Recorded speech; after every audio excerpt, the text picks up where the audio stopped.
Jake Morrison stepped off the transport ship and looked up at the massive space station hanging in the black void above him.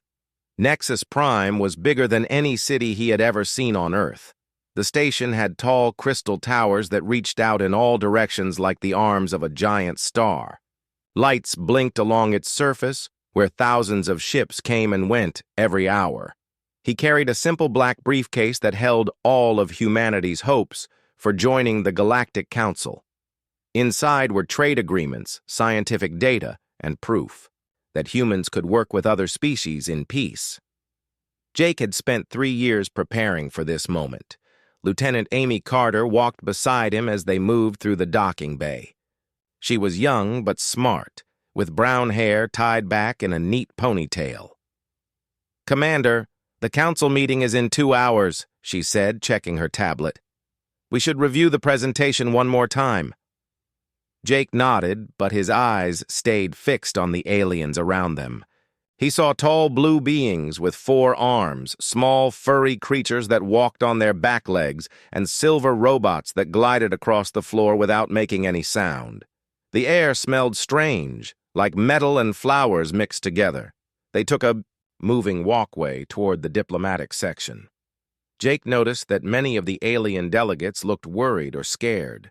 Their faces were hard to read, but their body language was clear. Something was wrong. In the briefing room, a council official with green skin and large black eyes handed Jake a data pad. "Welcome to Nexus Prime, Commander Morrison. I am Officer Kern. This contains basic information about our current situation." Jake read through the files quickly. Most of it was normal council business, trade disputes, border agreements, and resource allocation. But one section caught his attention. It was labeled Silent Worlds Status Report. "What are the Silent Worlds?" Jake asked. Officer Kern's eyes seemed to get darker. "These are civilizations that have chosen to cut all contact with the galaxy. They no longer respond to our messages or allow visitors. It is their right under council law." "How many worlds have gone silent?" 43 star systems in the past 10 years, Kern replied. "It is becoming more common as some species prefer isolation." Amy looked up from her own reading. "That seems like a lot. Were they having problems before they went silent?" "No major issues were reported," Kern said quickly. "Now let me show you to your quarters. The council session begins soon." As they walked through the corridors, Jake saw more worried faces among the alien delegates. He had learned to read people during his years as a diplomat, and these beings were afraid of something. Their eyes darted around nervously, and they spoke in whisper tones when they thought no one was listening. Their quarters were nice but simple. 2 bedrooms, a small office, and a window that looked out at the stars. Jake set down his briefcase and turned to Amy. "Did anything about that briefing seem strange to you?" "The Silent Worlds thing was odd," she agreed. 43 civilizations. Just deciding to cut contact? That doesn't happen naturally. Jake walked to the window and stared out at the void. "Keep your ears open during the session. Something doesn't feel right here." The council chamber was enormous. Hundreds of delegates sat in circular rows that rose up toward a domed ceiling. Each species had their own section with special air and gravity controls. The 5 prime counselors sat at the center on a raised platform. Jake took his place in the human observation section. He would not be allowed to speak until Earth's membership was approved, so for now he could only watch and listen. The session began with reports from different committees. Trade was discussed, then border disputes, then scientific discoveries. Everything seemed normal until one delegate stood up. He was tall and thin with purple skin and long arms. Jake's translator told him this was Ambassador Theiss from the Zelkari Republic. "Prime Counselors, I wish to ask about the Altair system," Theiss said. His voice shook slightly. "We have received no communications from them in 6 months, but the official report says they chose isolation. However, our long-range sensors detected unusual energy signatures in that region just before contact was lost." One of the prime counselors, A large creature with thick gray skin and small red eyes stood up. Ambassador Thys, the Altarians, made their choice clear. We must respect their decision for privacy. But the energy signatures suggest... The matter is closed, the gray creature said loudly. Jake's translator identified him as General Vex of the Krathari Empire. Any further discussion of this topic will be considered interference in sovereign affairs. Thys sat down quickly, but Jake could see his hands shaking. Other delegates around the chamber looked down at their desks or stared at the walls. No one wanted to meet General Vex's angry stare. The session continued, but Jake's mind kept returning to that exchange. Why was General Vex so angry about a simple question? What were those energy signatures that Thys mentioned? And why did everyone seem so scared to talk about the silent worlds? After the session ended, Jake tried to approach Ambassador Thys, but security guards moved between them. "Sorry, Commander," one guard said. "Ambassador Thys is not available for informal meetings." Back in his quarters that night, Jake could not sleep. He stood at the window looking out at the stars and thinking about the 43 civilizations that had gone silent. Amy worked at her computer, trying to access more information about the silent worlds, but most files were restricted. "Commander," Amy said softly, "I found something strange. The silent worlds were all reported as choosing isolation, but they were all thriving civilizations.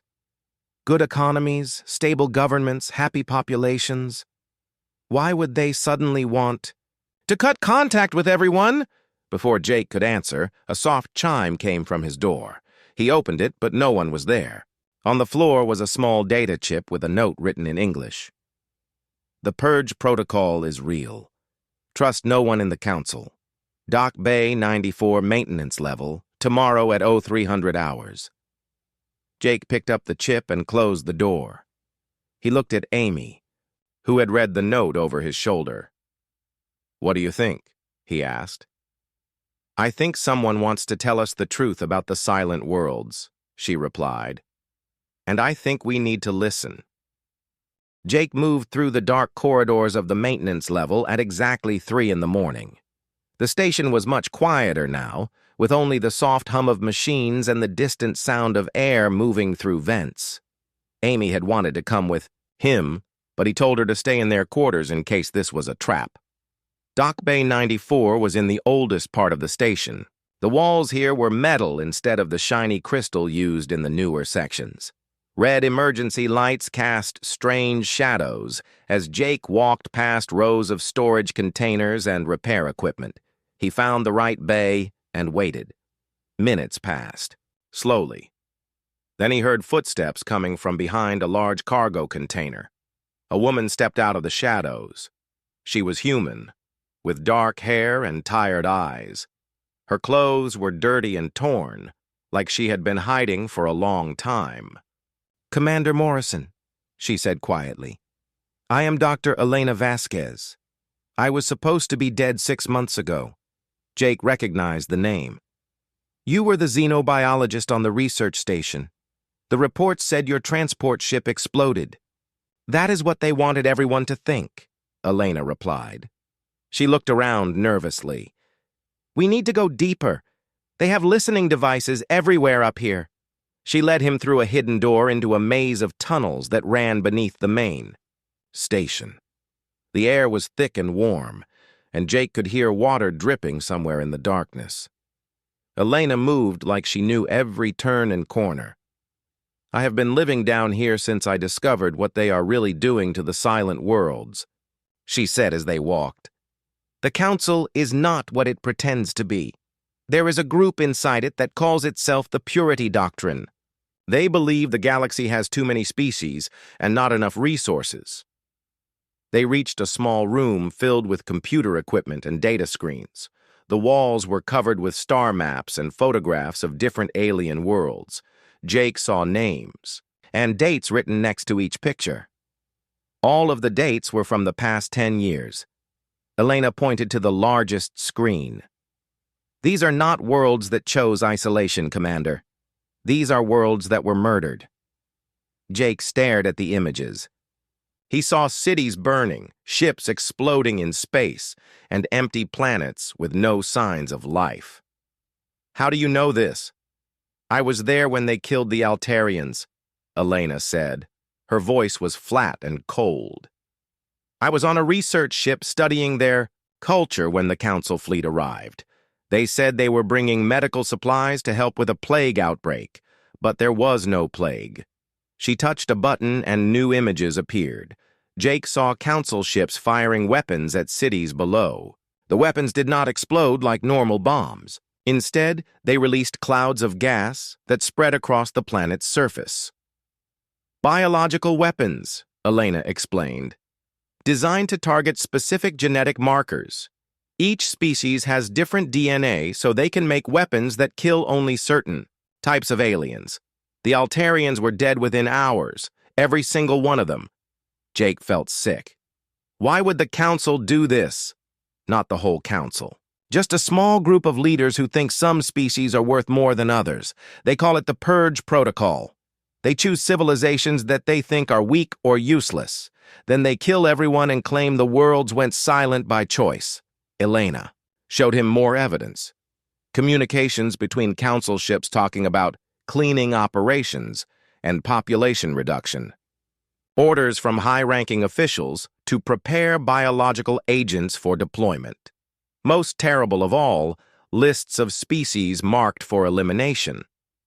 "Humans are on the list," Elena said quietly. "You are supposed to be eliminated within the next year." Jake's hands shook as he read his own species' name on the death list. "Who is behind this?" "3 of the 5 Prime Counselors," Elena replied. "General Vex, who you met today, Prime Counselor Mordak of the Krithari Empire, and Prime Counselor Selen of the Trade Hegemony. They control the Council's military and intelligence services." She pulled up another file. "They have been planning this for 20 years. They started with small civilizations that no one would miss. Species with only 1 or 2 planets. Then they got bolder and began targeting larger groups." Jake studied the timeline. The killings had started slowly, but were getting faster. In the first 5 years, only 6 species were eliminated. In the last 2 years, 21 species had been murdered. Why bring humans to the Council if they plan to kill us? "To study you," Elena said. "They want to understand human military capabilities and find your weaknesses. Your diplomatic mission was never real. They already decided to reject Earth's membership application." Jake thought about all the meetings and presentations he had prepared. All the hope that humanity had placed in this mission. It was all a lie designed to help the killers learn how to murder his species more efficiently. "We have to stop them," he said. Elena laughed, but there was no humor in it. "How? They control everything. The military, the intelligence services, the communication networks. They have killed 43 entire civilizations, and no one even knows it happened." "Someone must know." "What about the other Council members?" "Most of them suspect something is wrong, but they are too scared to ask questions. Did you see how quickly Ambassador Thas was silenced today? Anyone who asks too many questions has accidents or disappears." Elena walked to another screen and showed him more files. "I have been gathering evidence for 6 months, but I cannot get it to anyone who matters. The conspirators control all communication channels. Every message is monitored and censored." Jake looked at all the evidence around him. 43 dead civilizations, billions of innocent beings murdered, and his own species was next on the list. "There has to be a way," he said. "What about the other 2 Prime Counselors? The ones not involved in the conspiracy?" "Prime Counselor Zenth of the Crystal Alliance might listen, but she is old and weak. Prime Counselor Omara of the Federation wants to avoid conflict at any cost. Neither of them would risk their positions to help us." Suddenly, alarms began ringing. Throughout the tunnel system, red lights flashed and Elena's computer screen started showing warning messages. "They found us," Elena said. She began grabbing data storage devices and shoving them into a bag. "Someone must have been watching you." Heavy footsteps echoed through the tunnels. Jake could hear voices shouting orders and the sound of weapons being prepared. "This way," Elena said. She led him toward a different exit. "There are other tunnels that lead to the outer sections of the station." As they ran through the dark passages, Jake could hear the security forces getting closer. Energy weapons fired behind them, lighting up the walls with bright flashes. "Why are you helping me?" Jake asked as they climbed through a narrow maintenance shaft. "Because someone has to," Elena replied. "I have seen what they do to entire worlds. I will not let them do it to Earth." They reached another hidden room, where Elena quickly gathered more evidence files. "Take these," she said, handing him a data storage device. "Everything about the Purge protocol is on there. Names, dates, locations, communication records, proof of what they have done." The security forces were very close now. Jake could hear them breaking down doors and searching rooms. "Come with me," Jake said. "We can find a way off the station." Elena shook her head. "They know about me now. I will only slow you down. You have to get that evidence to someone who can use it." She opened another door that led to a different tunnel system. "Follow this passage for 2 kilometers. It will take you back to the diplomatic section. Trust no one in the council except maybe Ambassador Thiss. He is the only one who has tried to ask questions." Jake took the data device and looked at Elena one more time. She was a scientist who could have lived quietly and safely, but she chose to risk everything to save species she had never met. "What about you? I will keep gathering evidence and looking for others who want to fight back. Now go. Your species is counting on you." Jake ran into the dark tunnel as the sound of weapons fire erupted behind him. Jake made it back to the diplomatic section just as the morning shift began. He cleaned his dirty clothes and tried to look normal, but his hands still shook when he thought about what Elena had shown him. Amy was waiting in their quarters with worry written across her face. "Where were you?" she asked. "Security forces were searching the station all night." Jake handed her the data storage device. "We need to look at this, but not here. They probably have listening devices in our quarters." They went to the station's public library, a large room where diplomats from different species came to research council history and law. Jake found a private study booth in the back corner and plugged in the device. The files were worse than he had imagined. Detailed plans for killing entire species, videos of biological weapons being tested on captured aliens, communication records showing how the murders were planned and covered up. Elena had gathered enough evidence to prove the conspiracy beyond any doubt. "This is genocide," Amy whispered as she read through the files.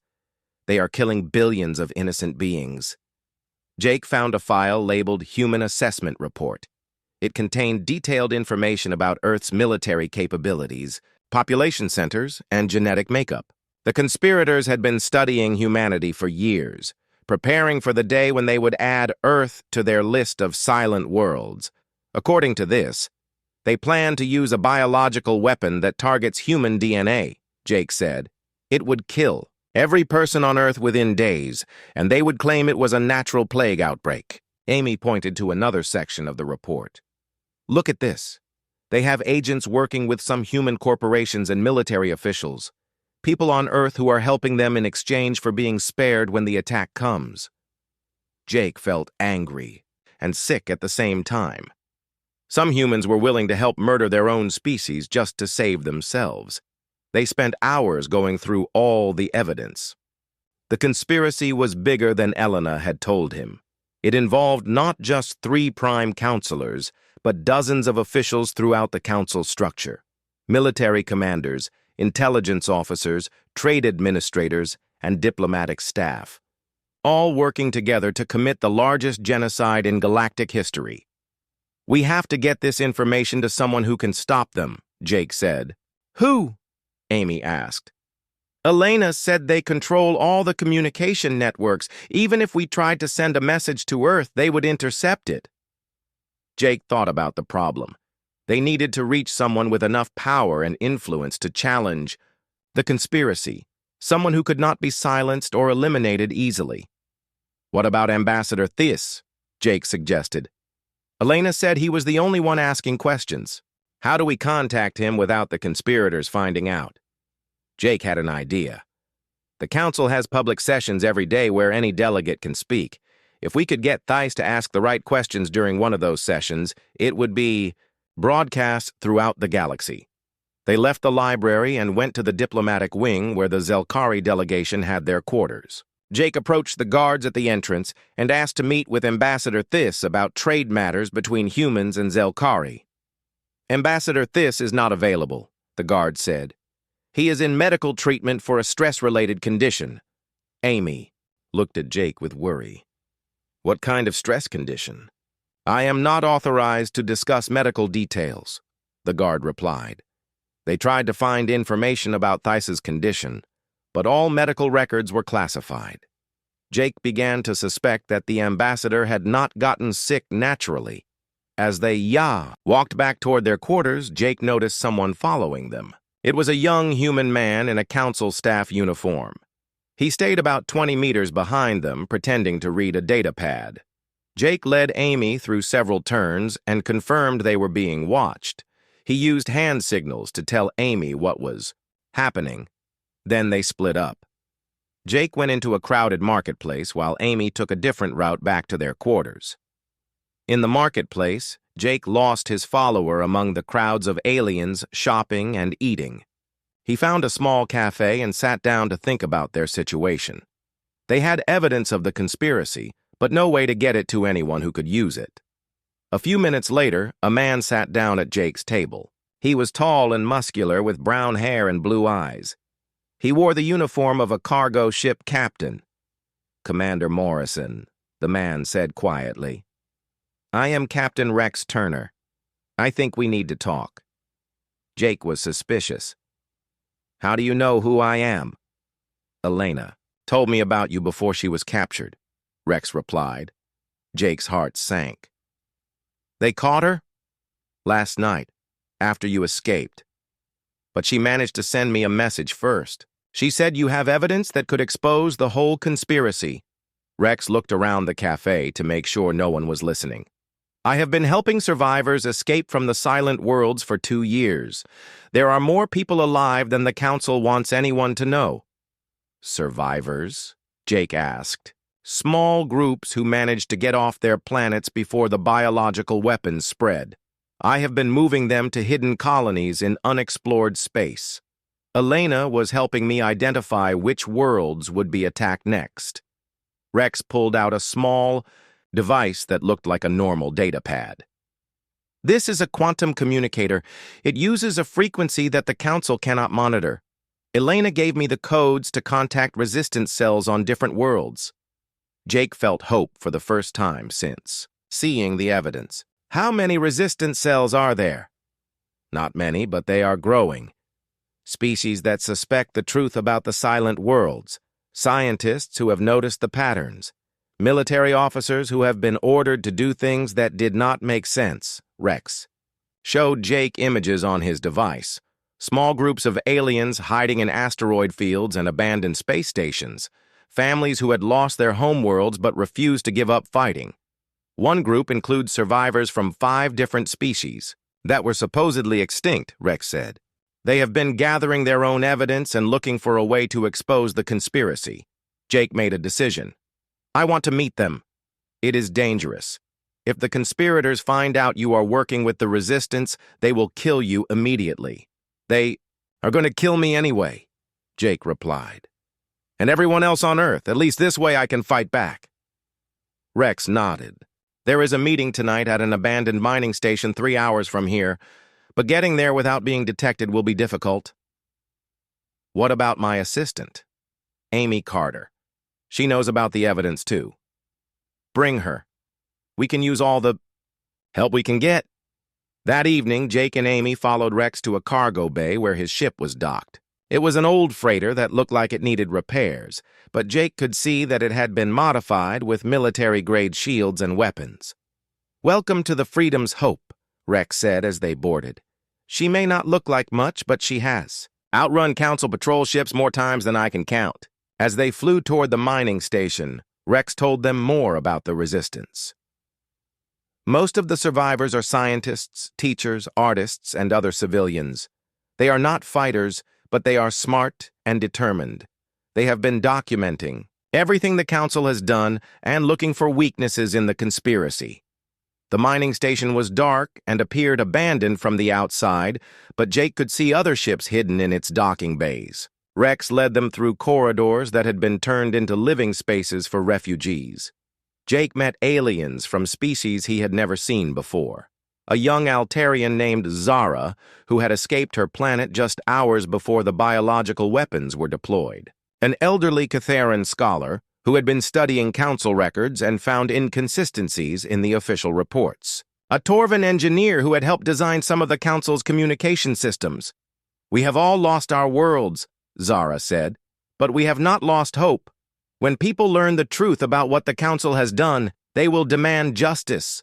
The Kitharan scholar, whose name was Jorik, showed Jake detailed analysis of the conspiracy's methods. They always follow the same pattern. First, they offer humanitarian aid to a struggling world. Then they send ships with biological weapons disguised as medical supplies. After everyone is dead, they claim the species chose isolation and seal off the system. The Torvan engineer, Kelb, had been working on ways to break through the Council's communication blocks. If we could broadcast the truth during a major Council session, it would reach every world in the galaxy simultaneously. "But how do we get access to the broadcast systems?" Amy asked. "That is the problem," Kelb replied. "All major communications are controlled from the Central Command Center on Nexus Prime. It is heavily guarded and requires the highest security clearances." Jake thought about his diplomatic status. As an official representative of Earth, he had access to certain Council facilities that were off-limits to most people. "What if I could get into the command center?" he asked. Rex shook his head. "Too dangerous. If they catch you, it would give them an excuse to attack Earth immediately." "They are going to attack Earth anyway," Jake said. "Elena's evidence shows they are planning to eliminate humanity within months." Zara stood up. "Commander Morrison is right. We cannot wait for a perfect opportunity. The killing will continue until someone stops it." Jorik nodded slowly. "The next full Council session is in 3 days. Representatives from every member species will be there, plus broadcast links to thousands of worlds." Jake and Amy returned to Nexus Prime using fake identity records that Kelb had created. They posed as trade delegates from a minor human corporation, complete with false documents and backstories. Rex dropped them off at a commercial docking bay far from the diplomatic section. "Remember," Rex said before they left his ship, "trust no one you do not absolutely have to. The conspiracy has agents everywhere." Jake carried the evidence files in a hidden data storage device that looked like a standard diplomatic briefcase. Amy had memorized key details about the genocide in case they were separated. As soon as they entered the station, Jake knew something was wrong. Security patrols were everywhere. Guards checked identification at every checkpoint and scanned everyone with detection devices. Wanted posters showing Jake's and Amy's faces were displayed on public screens throughout the station. "Fugitive terrorists," Amy read from one of the posters. "Wanted for sabotage and conspiracy against the Council." Jake pulled his hat down lower over his face. "They are moving faster than we expected. We need to find somewhere safe to plan our next move." They made their way to the station's lower levels where workers and traders lived in cramped quarters.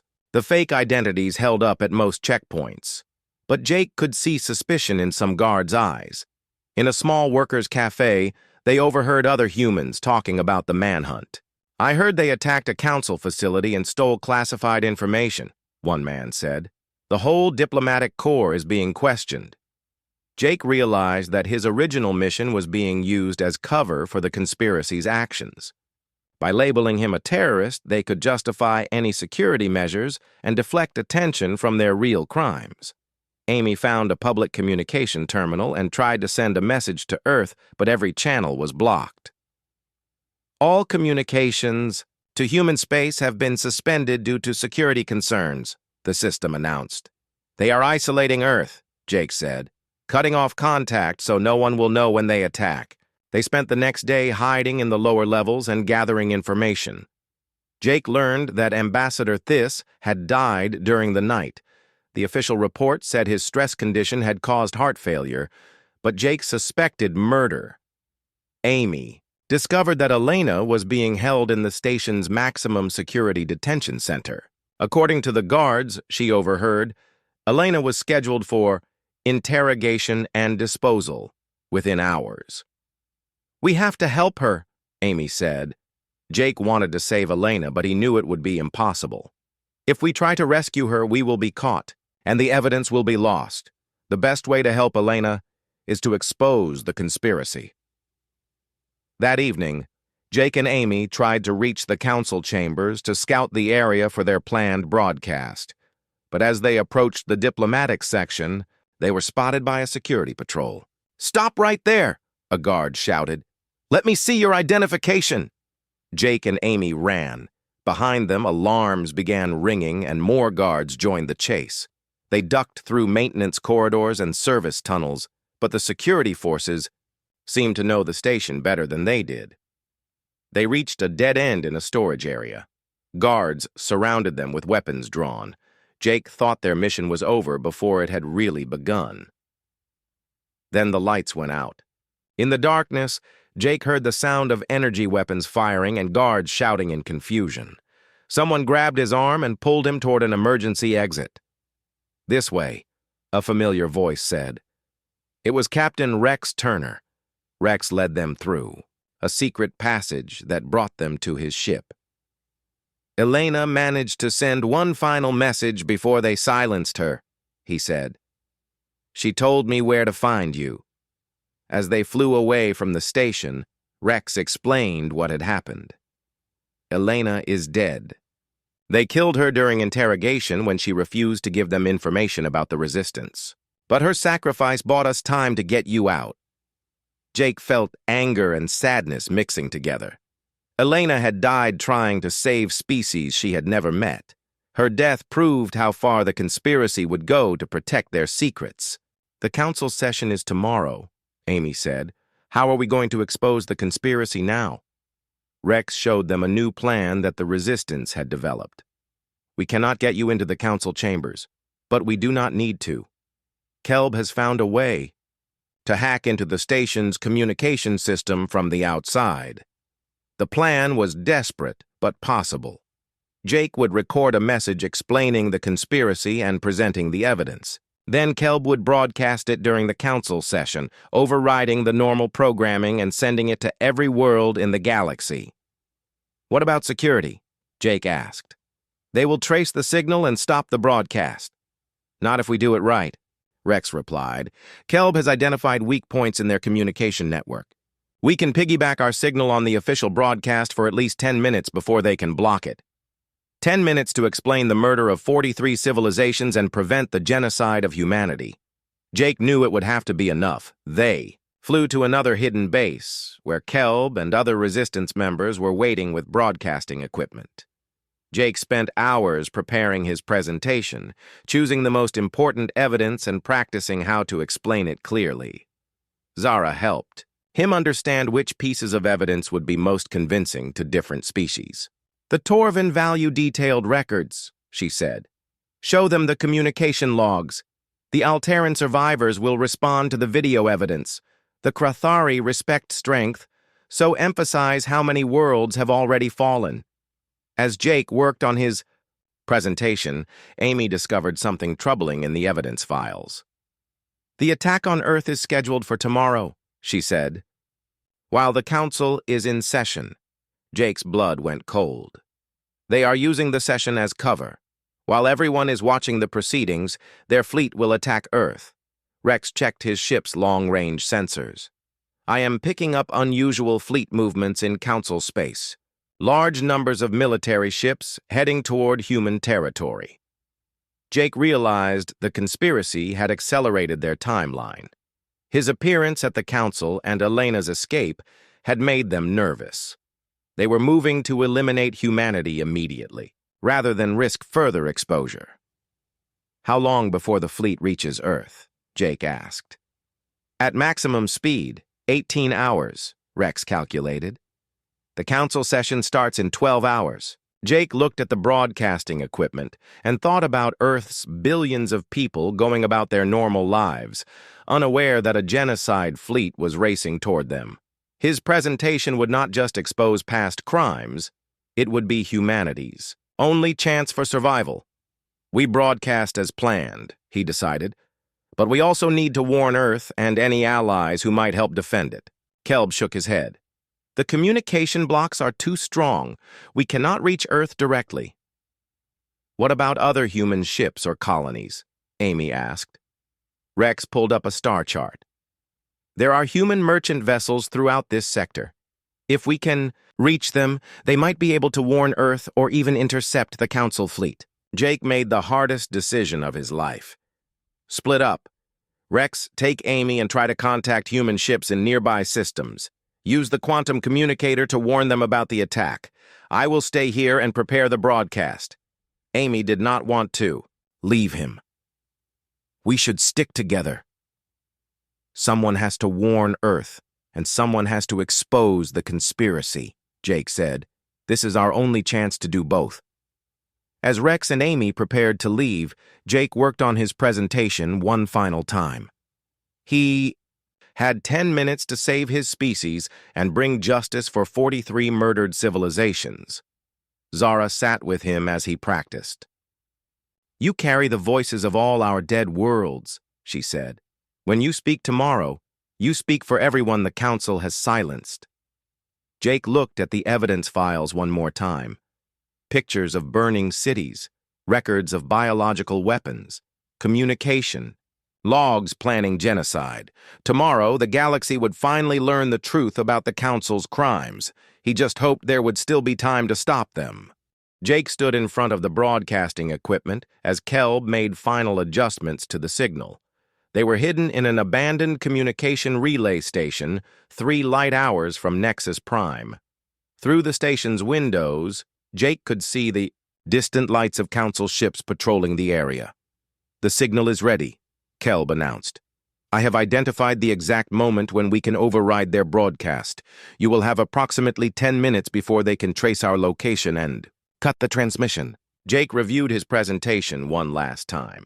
He had organized the evidence into clear sections: proof of the biological weapons, communication records showing the conspiracy, and the planned attack on Earth.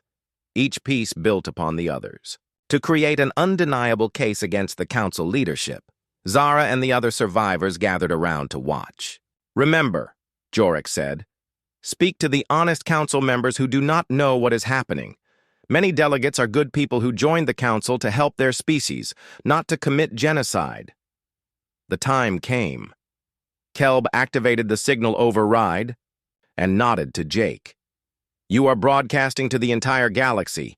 Every Council member, every planetary government, every news organization, make it count."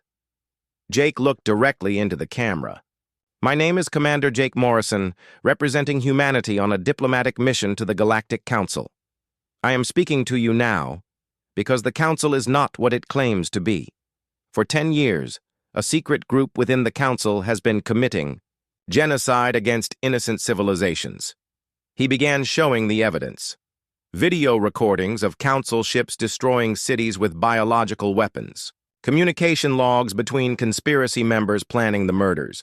Detailed reports on how 43 species had been eliminated and their deaths covered up. "These are not worlds that chose isolation," Jake said. "These are worlds that were murdered. The Altarians, the Kitharans, the Torvan, and 39 other species. All killed by weapons deployed by Council forces under the direction of 3 Prime Counselors."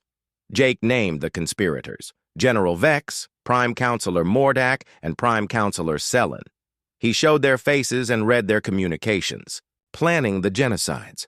Right now, as I speak to you, a Council fleet is approaching Earth to eliminate humanity.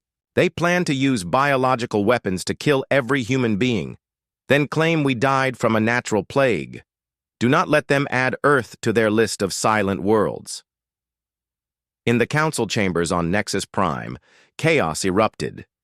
Jake could see the reactions. On the monitors, Kelb had connected to their broadcast.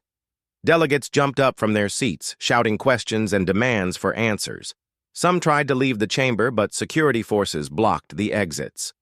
Prime Counselor Mordak stood at the central podium, his face twisted with rage. "This is terrorist propaganda," he declared.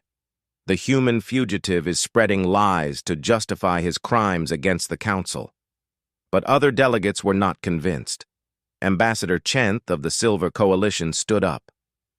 "These documents appear authentic. I demand an immediate investigation into these allegations." More voices joined the protests. Delegates who had been quietly suspicious for years finally found the courage to speak out. The evidence Jake presented confirmed their worst fears about the silent worlds. Jake continued his broadcast, showing more proof of the conspiracy. The genetic markers used in biological weapons, the cover-up procedures for hiding genocide, the list of species scheduled for elimination, including humanity. The conspirators control significant portions of the Council military and intelligence services, Jake explained. They have been using humanitarian aid missions as cover for deploying weapons of mass destruction. Every time you heard about a species choosing isolation, you were hearing about mass murder. General Vex tried to cut off the broadcast, but Kelb had routed the signal through multiple relay stations. Each time the Council blocked one transmission, it switched to another route.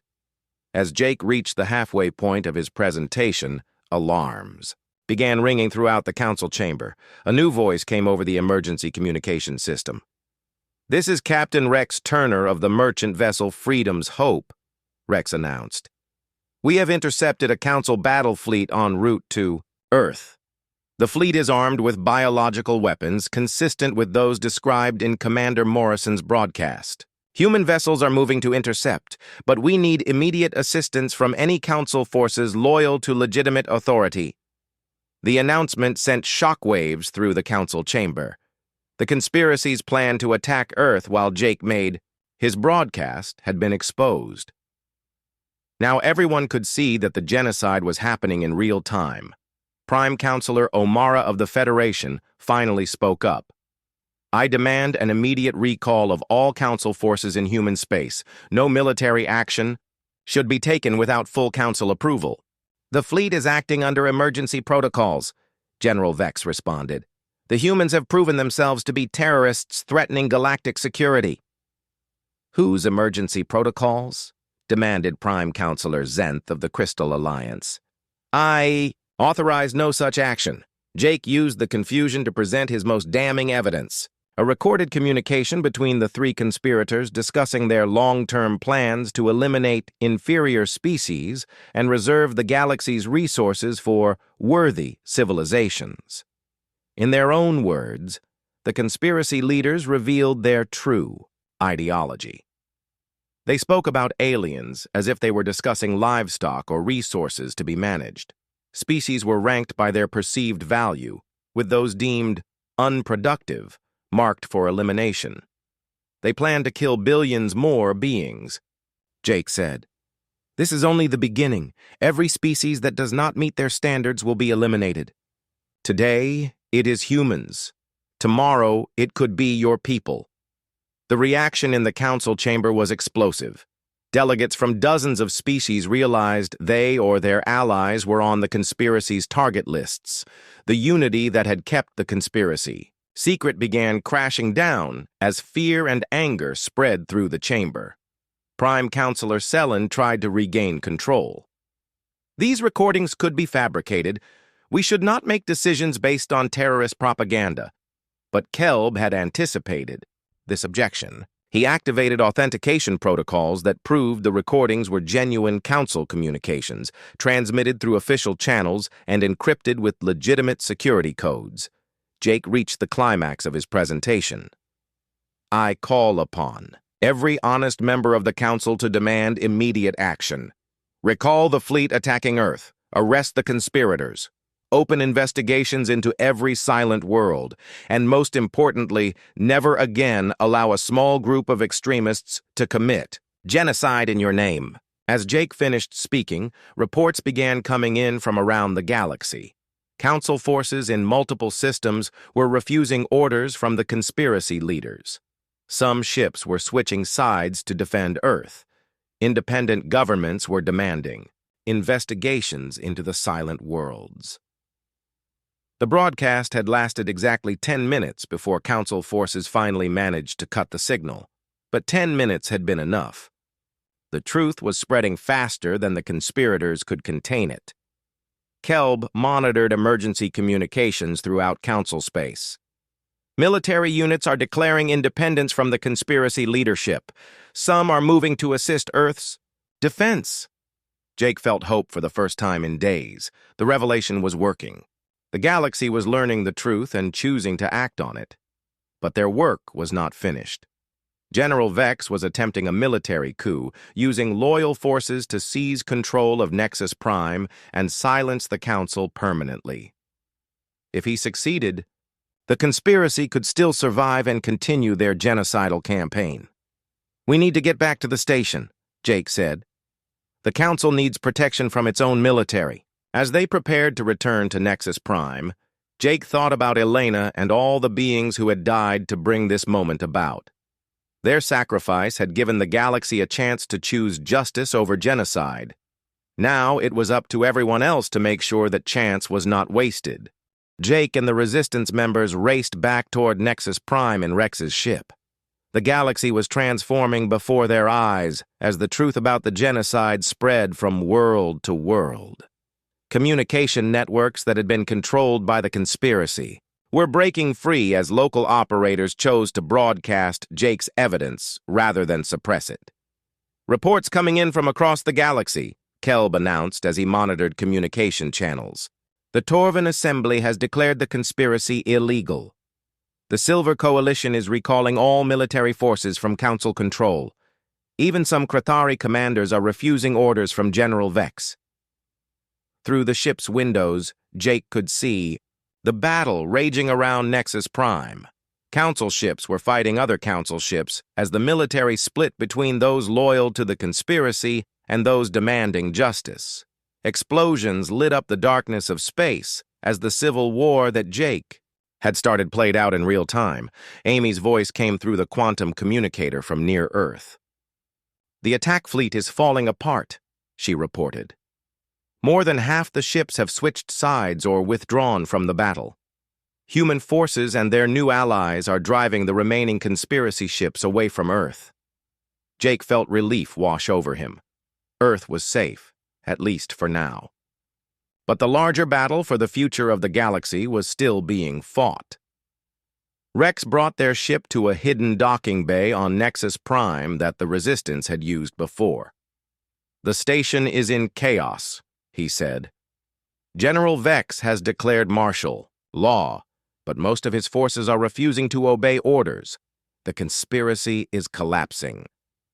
As they made their way through the station, Jake saw the effects of his broadcast everywhere.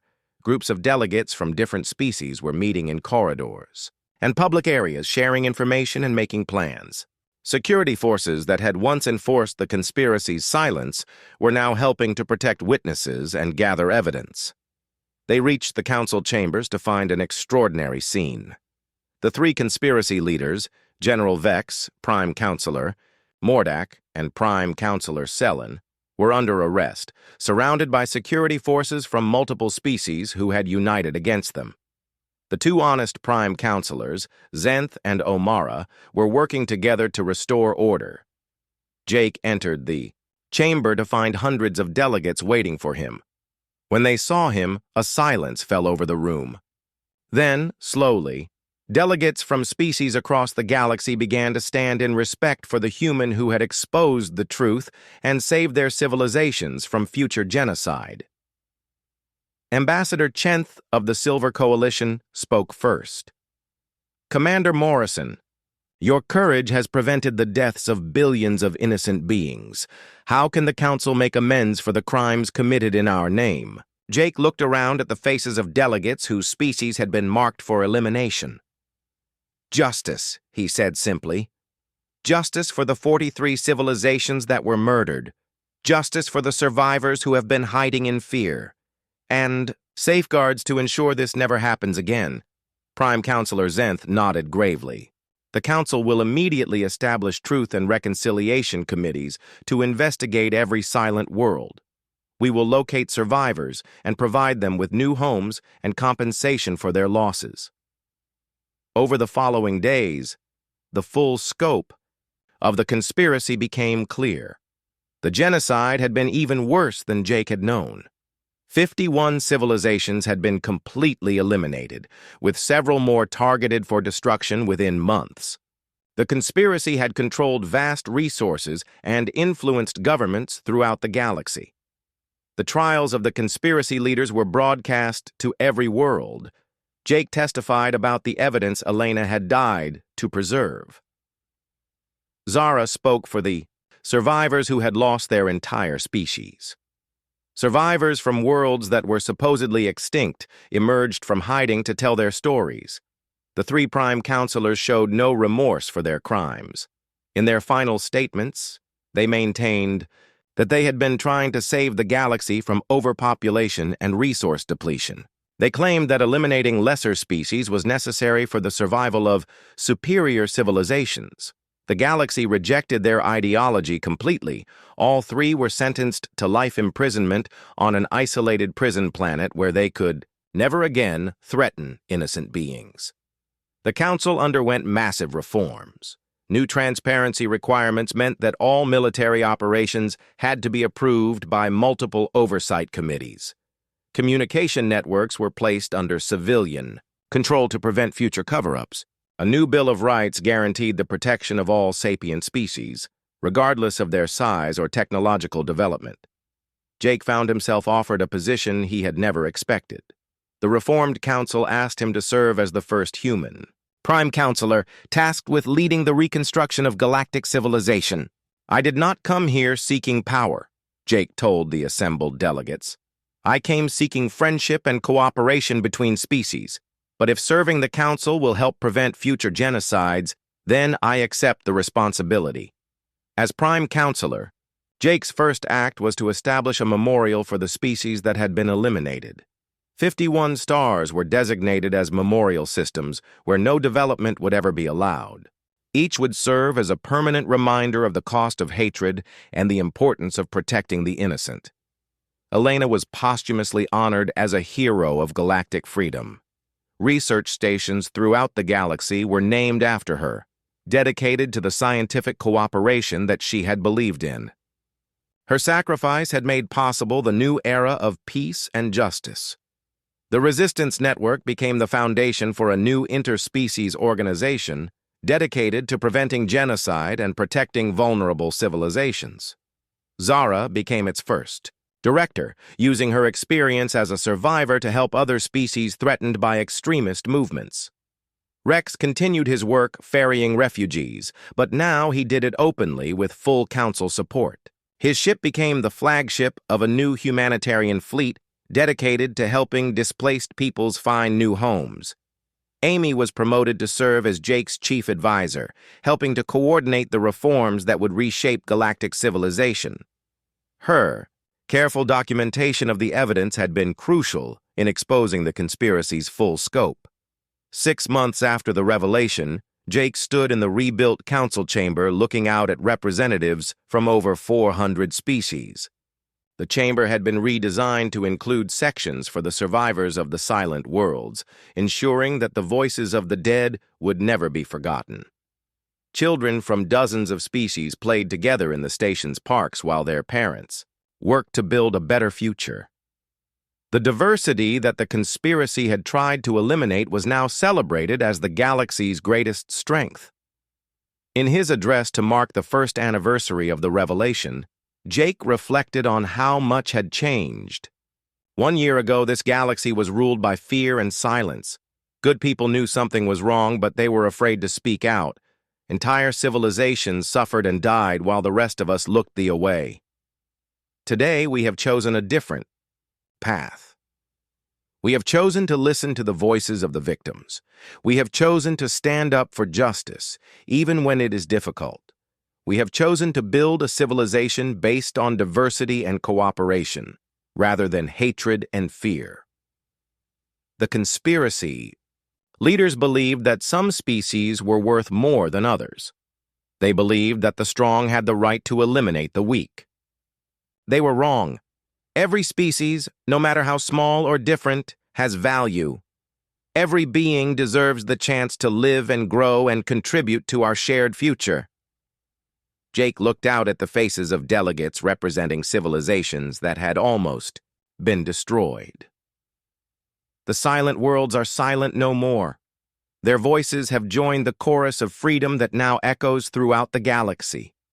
As long as we remember their sacrifice, and as long as we remain vigilant against those who would silence others, we will never again allow evil to triumph through the silence of good people. The chamber erupted in applause from hundreds of species united in their commitment to justice. Outside the windows, Jake could see ships from across the galaxy arriving at the station, bringing new species seeking to join the Reformed Council and contribute to the work of building a better civilization. The human who had arrived alone to seek friendship for his species had become the leader of a galactic community dedicated to protecting all species. It was not the mission Jake had planned, but it was the mission the galaxy had needed. In the end, the conspiracy had failed, not because they lacked power or resources, but because they had underestimated the most powerful force in the universe.